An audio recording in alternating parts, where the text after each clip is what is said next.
क्या होगा अगर एक दिन अचानक भारत के लिए तेल लाने वाले जहाज रुक जाएं?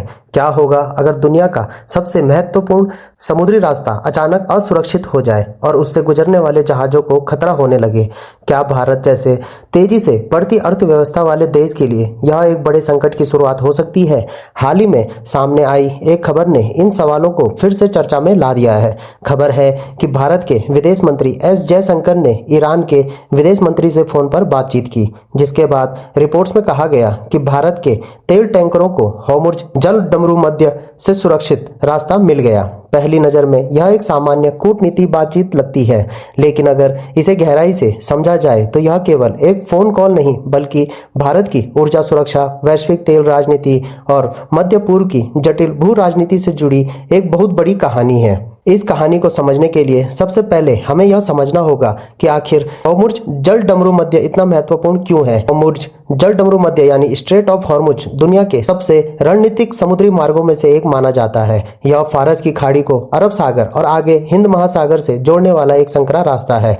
इसके एक तरफ ईरान है और दूसरी तरफ ओमान तथा संयुक्त अरब अमीरात जैसे देश हैं। भले ही यह समुद्री रास्ता बहुत चौड़ा नहीं है, लेकिन इसके महत्व को दुनिया का कोई भी देश नजरअंदाज नहीं कर सकता। हर दिन लाखों बैरल कच्चा तेल इसी रास्ते से गुजरकर दुनिया के अलग अलग देशों में पहुंचता है। अनुमान है कि वैश्विक तेल व्यापार का लगभग 20% हिस्सा इसी रास्ते से गुजरता है। इसका मतलब यह है कि अगर किसी कारण से यह मार्ग बंद हो जाए या यहाँ जहाजों की आवाजाही बाधित हो जाए तो दुनिया भर में तेल की आपूर्ति पर भारी असर पड़ सकता है। तेल की कीमतें अचानक बढ़ सकती हैं, कई देशों में ईंधन संकट पैदा हो सकता है और वैश्विक अर्थव्यवस्था में अस्थिरता आ सकती है। भारत के लिए इस रास्ते का महत्व और भी ज्यादा है, क्योंकि भारत दुनिया का तीसरा सबसे बड़ा तेल आयात करने वाला देश है। भारत अपनी जरूरत का लगभग 85% कच्चा तेल विदेशों से खरीदता है। सऊदी अरब, इराक, कुवैत, यूएई और कतर जैसी खाड़ी देश भारत को बड़ी मात्रा में तेल सप्लाई करते हैं और इन देशों से आने वाला अधिकांश तेल होर्मुज जल डमरू मध्य से होकर ही भारत तक पहुंचता है। यही कारण है कि जब भी मध्य पूर्व में तनाव बढ़ता है तो भारत की चिंता भी बढ़ जाती है। पिछले कुछ वर्षों में पश्चिम एशिया में कई ऐसी घटनाएं हुई हैं जिन्होंने इस क्षेत्र की सुरक्षा को लेकर सवाल खड़े किए हैं। कभी ईरान और अमेरिका के बीच तनाव बढ़ जाता है, कभी इजराइल और ईरान के बीच टकराव की स्थिति बन जाती है और कभी समुद्री जहाजों पर हमलों की खबर सामने आती है। कई बार तेल टैंकरों को निशाना बनाए जाने की घटनाएं भी सामने आती हैं।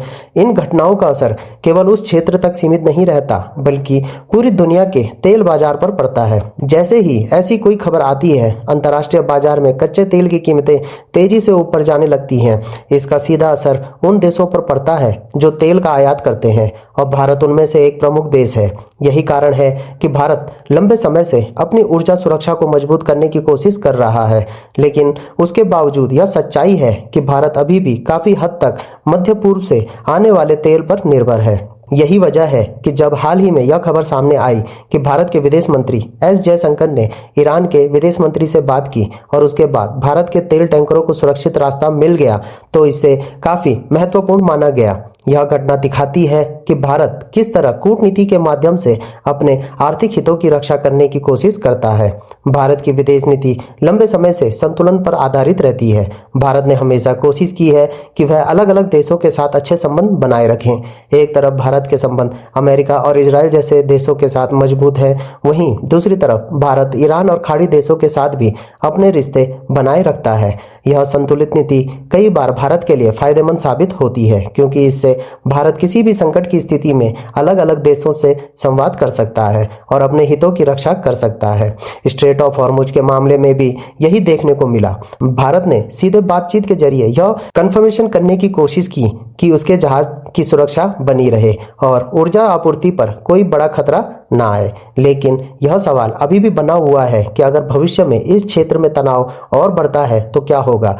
कई स्पेशलिस्ट मानते हैं कि स्ट्रेट ऑफ होर्मुज दुनिया के सबसे संवेदनशील समुद्री मार्गों में से एक है और यहाँ एक छोटी सी घटना भी बड़ा असर डाल सकती है। अगर किसी कारण यह रास्ता कुछ दिनों के लिए बंद हो जाता है तो वैश्विक तेल बाजार में भारी उथल पुथल हो सकती है। तेल की कीमतें अचानक बढ़ सकती हैं और इसका असर पेट्रोल, डीजल, गैस और अन्य स्रोतों की कीमतों पर भी पड़ सकता है। भारत जैसे देश के लिए इसका मतलब होगा महंगाई का बढ़ना और आर्थिक दबाव बढ़ना।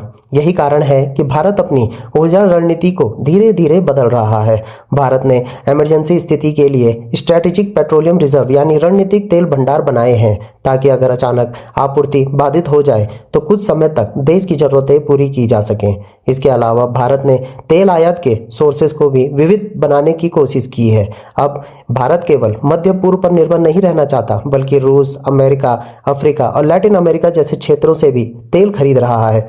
रूस यूक्रेन युद्ध के बाद भारत ने रूस से बड़ी मात्रा में सस्ता तेल खरीदना शुरू किया और इससे भारत को आर्थिक फायदा भी हुआ।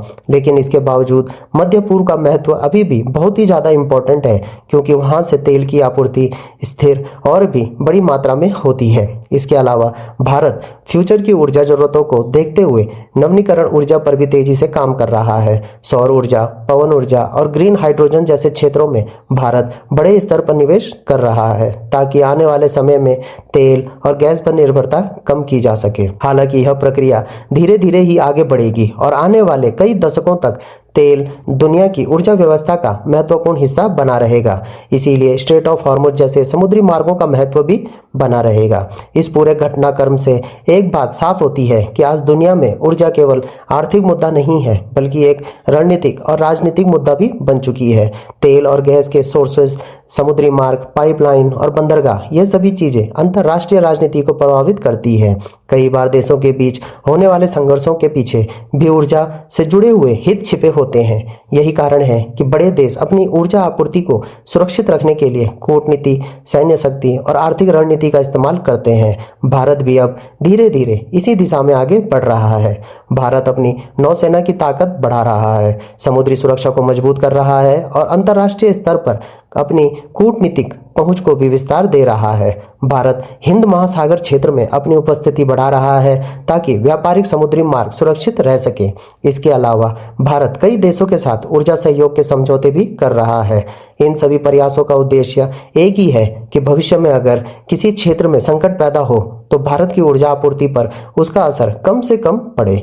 लेकिन इसके बावजूद यह सच्चाई है कि दुनिया की ऊर्जा व्यवस्था अभी भी कुछ महत्वपूर्ण समुद्री मार्गों पर डिपेंडेंट है और स्ट्रेट और हॉर्मुज उनमें से एक सबसे इम्पोर्टेंट है। इसीलिए जब भी इस एरिया में कोई भी तनाव या टकराव होता है तो पूरी दुनिया की नज़र इस रास्ते पर टिक जाती है। भारत के लिए भी यह केवल एक अंतर्राष्ट्रीय खबर नहीं, बल्कि राष्ट्रीय हित से जुड़ा हुआ मुद्दा है। हाल ही में हुई कूटनीतिक बातचीत और उसके बाद भारतीय जहाजों को मिला सुरक्षित रास्ता फिलहाल राहत देने वाली खबर जरूर है, लेकिन यह हमें यह भी याद दिलाता है कि वैश्विक राजनीति और ऊर्जा सुरक्षा कितनी गहराई से एक दूसरे से जुड़ी हुई है। आने वाले समय में भारत को अपनी ऊर्जा रणनीति को और भी ज्यादा मजबूत करना होगा, नए स्रोतों की तलाश करनी होगी और अंतर्राष्ट्रीय स्तर पर अपने संबंध को संतुलित बनाए रखना होगा, ताकि किसी भी संकट की स्थिति में देश की ऊर्जा आपूर्ति सुरक्षित रह सके।